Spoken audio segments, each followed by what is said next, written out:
Daily 2-3 जज नहीं होने से मेरा नींद ही नहीं आते। मैं तो हरदम कोशिश करता हूं कि कांग्रेस का सब लोग बीजेपी में आए। हम जरूर उसको तोड़ना चाहता हूं। हमारा पूरा 5 साल प्रयास रहा उनको तोड़ने के लिए और आगे भी रहेगा। तोड़ फोड़ के नहीं, तोड़ना तो ये अच्छा लगता है। हम तो तोड़ना नहीं चाहता हूं ना, हम तो पूरा चाहता हूं। सुप्रीम कोर्ट में पूरा क्लियरली बोल दिया है कि सेंट्रल गवर्नमेंट को राष्ट्रपति शासन लगाने का कोई अधिकार नहीं है। पहला वाला जमाना नहीं है कि राष्ट्रपति शासन लगाइए। आप लगा सकते हैं सुबह, शाम को कोर्ट स्टे कर देगा। आप देश का कानून का खिलाफ तो नहीं जा सकता, ये डेमोक्रेसी है।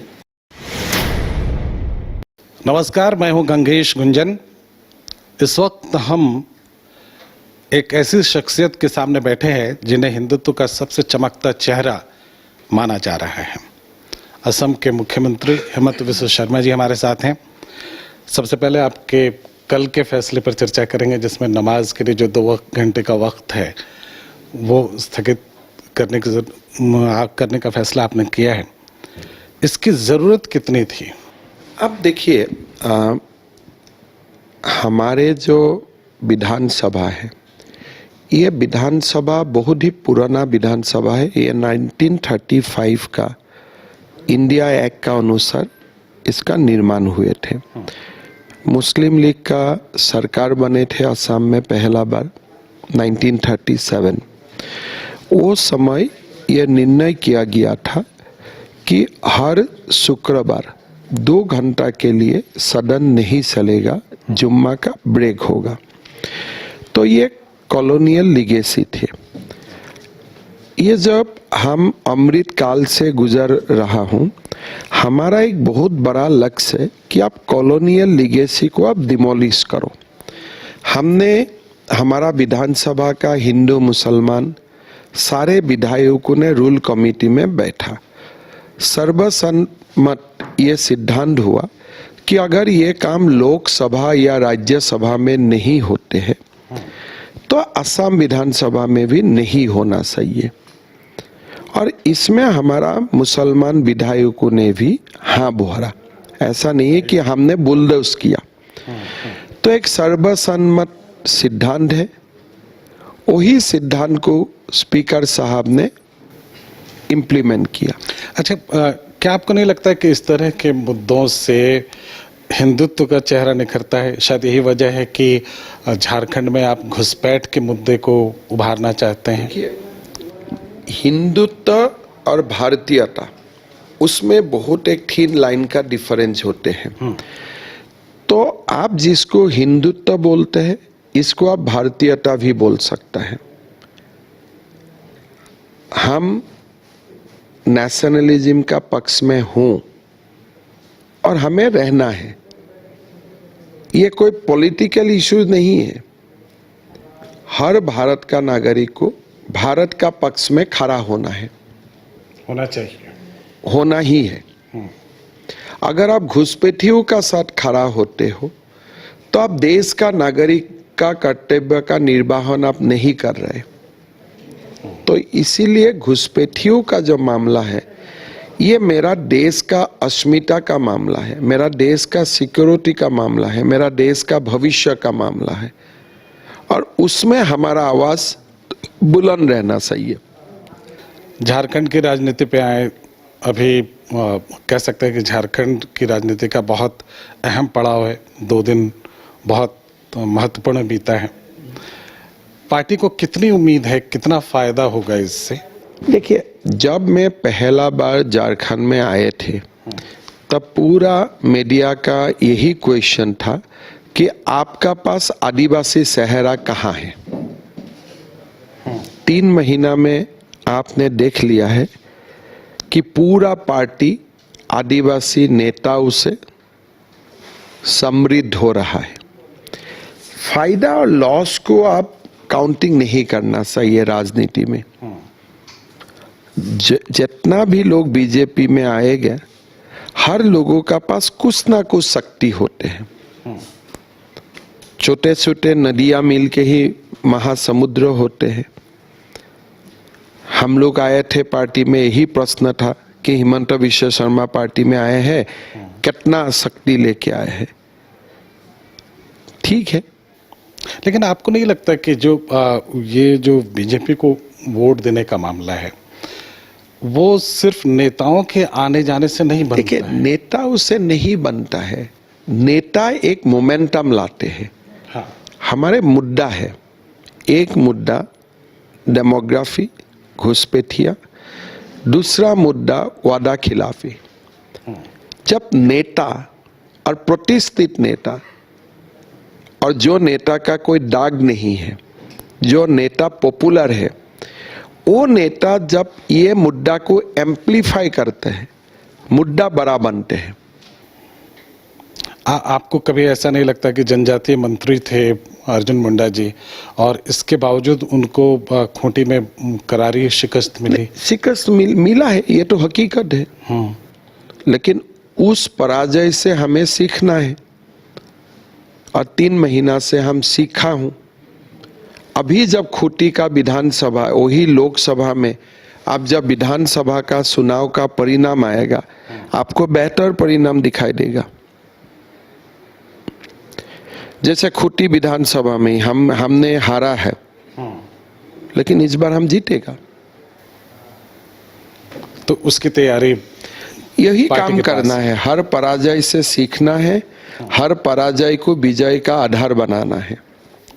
एक आरोप जो आपकी पार्टी पे लगता है और उससे आपके समर्थक भी आहत हैं, अभी जब केंद्र में आपकी सरकार आई है, अल्पमत की सरकार है, एनडीए पूर्ण बहुमत में है लेकिन बीजेपी अल्पमत में है, कई बड़े फैसलों में पार्टी को पीछे जाना पड़ा है। ये जो बीजेपी की नीति थी उससे थोड़ा अलग दिखता है। देखिए, क्या उससे आपके समर्थक निराश नहीं हो रहे हैं? यही मैंडेट है 2026 का। जब हमारा सरकार था, पूर्ण बहुमत का सरकार था, लोगों ने हमको ताकत दिया था कि आप निर्णय लीजिए और निर्णय को आप परिवर्तन मत कीजिए। लेकिन 2026 का जो मैंडेट है, वो मैंडेट है, देखिए, बीजेपी का बहुमत नहीं है, एनडीए का साथियों को साथ में लेके चलो। तो क्या हम माने तो मैंडेट का जो कैरेक्टर ऑफ द मैंडेट है, politics is not about party, politics is about people's wish. तो ये लोगों का तमन्ना था, लोगों का जरूरत है। लोग मानते हैं कि देखो 10 साल आपने सरकार ऐसा चलाया, अगले सरकार 5 साल आप ऐसे चलाइए, फिर 29 में हो सकता है कि और एक अलग मैंडेट दे। प्रधानमंत्री जी हो, मुख्यमंत्री हो, उनका जिम्मेदारी होता है कि मैंडेट को पढ़ो और मैंडेट का हिसाब से आगे बढ़ो। यही लोकतंत्र है। तो क्या आप अपने समर्थकों को ये बता रहे हैं कि वक्फ बोर्ड का जो मामला मैंने देखिए, दूसरा जो मामला है उसमें बहुत कड़े स्टेप नहीं उठा पाएगी नहीं, सरकार? ऐसा नहीं है। बीजेपी का एक वैचारिक सिद्धांत है। जब 2014 का सरकार आए, तब हमने बोला कि इस बार राम मंदिर पॉसिबल नहीं है। हमारा जो सपोर्टर है, लोग थोड़ा नाराज हुए। लेकिन जब आपने 19 में हमें बड़ा मैंडेट दे दिया, हम तुरंत आके राम मंदिर का काम कर लिया। बीजेपी कभी भी अपना वैचारिक सिद्धांत से अलग नहीं होते हैं, लेकिन कौन सा समय है इसको इम्प्लीमेंट करना, कौन सा सही समय है, इसको निर्णय लेने का अधिकार हमारे नेता लोगों का पास होना चाहिए।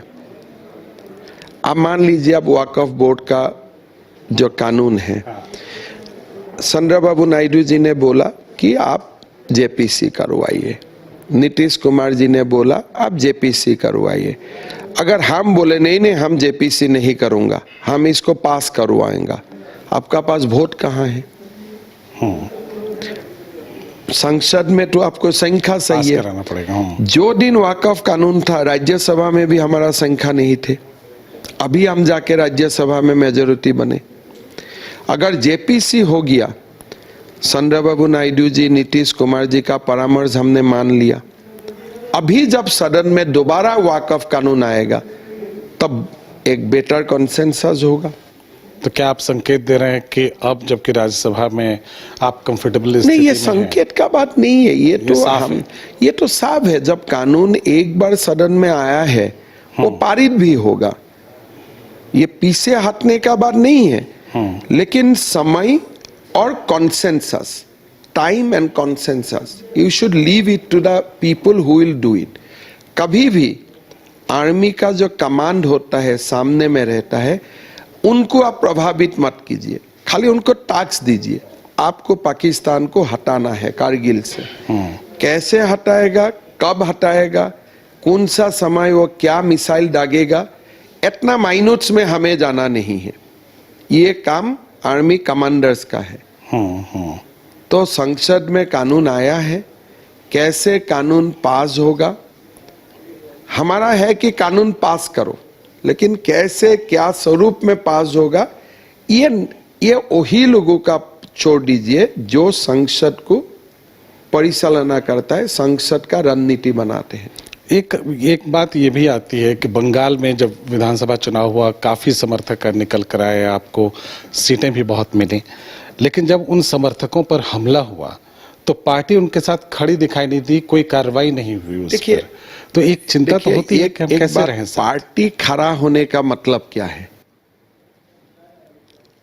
जैसे हमने बीजेपी के लिए काम किया, सरकार हमारा नहीं बना, सरकार ममता बनर्जी का बना, पुलिस उनका है, मिलिट्री उनका है, मान लीजिए, तो आप कैसे उनका साथ खड़ा रहेगा?